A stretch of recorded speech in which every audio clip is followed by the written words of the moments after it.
Hey guys, for this video we're going to install this VEVOR trailer jack. This is a 1,000 pound capacity jack, and they were nice enough to send me this for free so I can make a video showing it to you.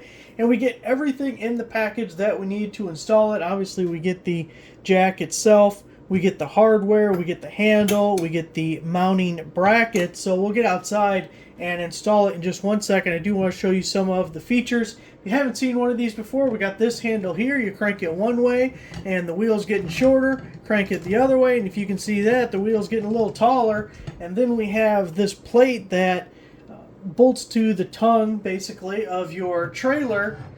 And we have this spring-loaded lever. You pull this out and we can rotate the tire, the whole mechanism, to turn it sideways, upside down, left to right, whatever position you want it to.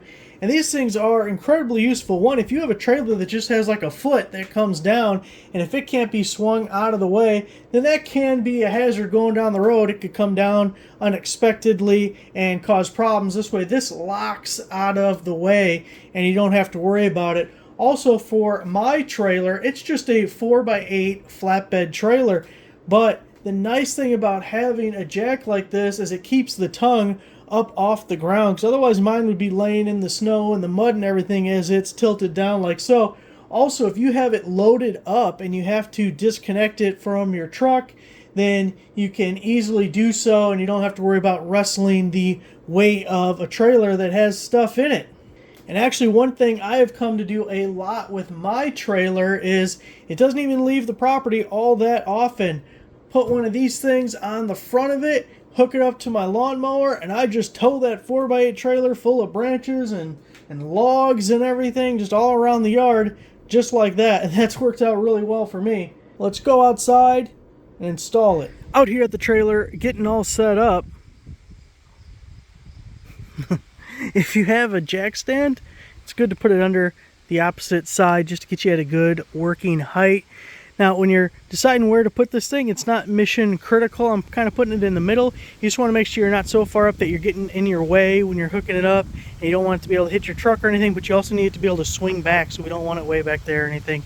So I like where I got it right there. As we're getting things set up here, you have 3 holes here at the bottom, and that's because it is adjustable depending how big your frame rail is. So we're going to put these bolts in, and then we want to bring it down to where the bolt is parallel laying on the frame rail here, and see which is the tightest hole that we can fit the second bolt through.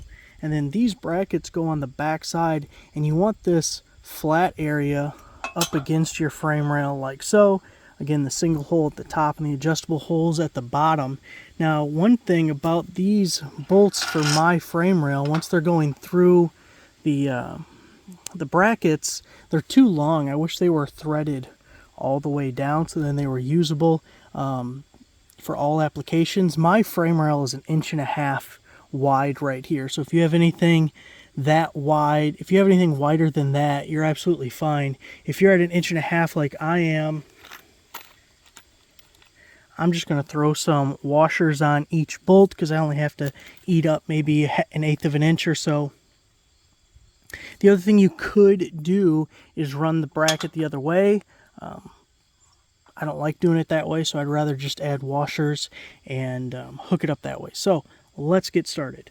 So I'm going to put 2 washers on either side. You could put a lock washer too, but these are lock nuts with a little nylon insert, so you know, whatever way you want to go.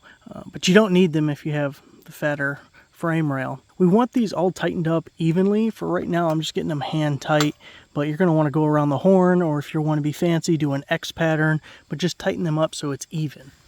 Now for this trailer, when we get it all lined up, we just barely can't make this first hole, so we're going to be in the middle hole doing both sides like that.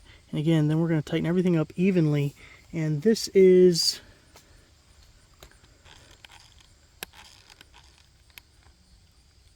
9/16, which is the same as 14 millimeter.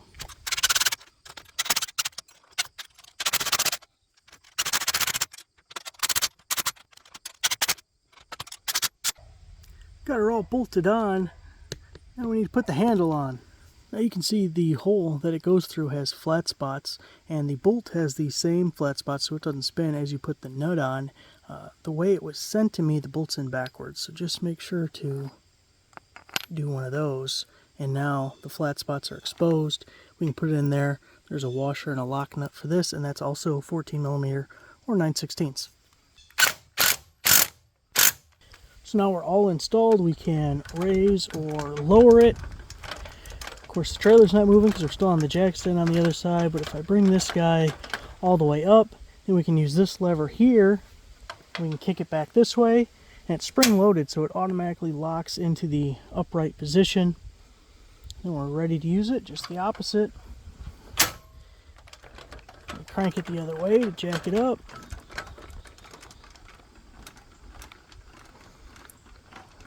There we go, lift off. So there it is, guys. The correct way to install the VEVOR trailer jack. Thanks for watching.